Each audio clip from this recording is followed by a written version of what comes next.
And time now is 9:12, pardon me. Two big events are happening this weekend. You guessed it, ACL Music Fest is one of them. The other is centered around fostering young boys to become responsible men. The Boy Scouts of America is celebrating 100 years of service. And our own Bonnie Gonzalez joins us live from the Travis County Expo Center with an interesting item in hand, maybe. Good morning, Bonnie. Yeah, you see my new friend? We're having a great time out here. I think I'm having almost as much fun. He did not like that close up, so we're gonna stay back here. But I've got Monique joining me, and she's gonna tell us more about these little gators here. So this is the alligator program, right, with Texas Parks and Wildlife. How is this kind of a neat thing for the guys to see out here today? Yes, it is. They're all wild alligators that we brought just for the event, with all the other events here. What is so important, about these gators? I mean, because we live with them. Right, exactly. And it's important for Texans to understand that they're a native species. They're very important for the wetlands. We have a large population all up and down the coast.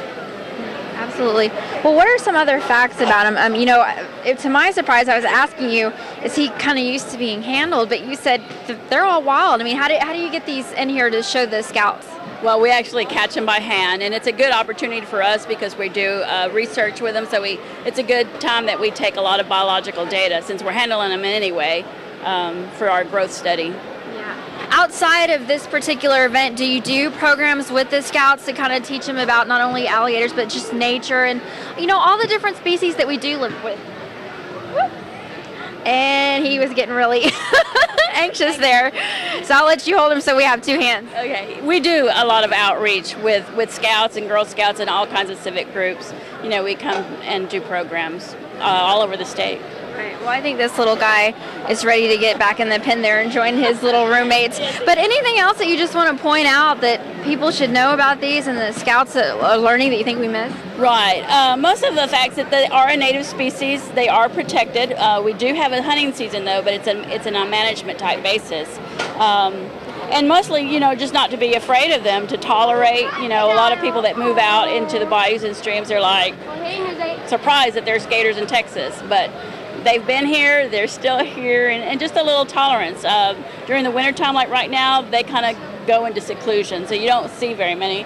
So it's kind of hard to get these guys in October, but they're here. All right, well, thank you very much, Monique, and thanks for letting me hold him, but he's going to go back in there and be happy. Alana? Yeah, Bonnie, we enjoyed that close-up just now, and you said you were going to handle one, but you were basically palming one there with one hand because you had the mic in hand. How was that? One hand, and as soon as Chris, my photog, got a little bit closer, he didn't like that. He does not like the camera. Little but strong, no? Oh, yes, very strong, even though he's a little guy. Very strong, yes. Well, thank you, Bonnie. Now, if you at home plan to head out today, ScoutJam 2010 starts at 9 and then started at 9 rather, and runs until 4 o'clock this afternoon, and it's all out at the Travis County Expo Center.